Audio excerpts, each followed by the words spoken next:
වෙන ආයතන වලට වැඩිය වෙනස් බව වැටහුණා. පළවෙනි දවසේම අපිට සුහදශීලී ලෙස පිළිගත්තා අපේ ආචාර්ය මඩුල්ල. හැමෝම අපිට ගොඩක් ෆ්‍රෙන්ඩ්ලි විදිහට අපිට හරි ආදරෙන් අපිට මේ දේවල් කියලා දුන්නා තමන්ගේ ළමයින්ට වගේ.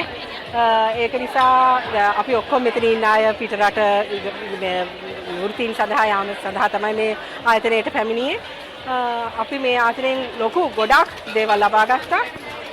අද අපි ඒකෙන් ඔයගලන්ට පේනවා ඇති අපි ඒ ලබාගත් දේවල් ප්‍රදර්ශනාත්මක විදිහට මෙතන පෙන්눔 කරනවා.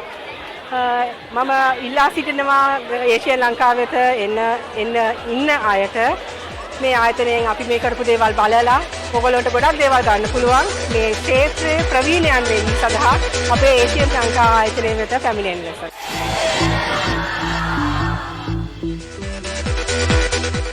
ඔබ අදම අපට කතා කරන්න.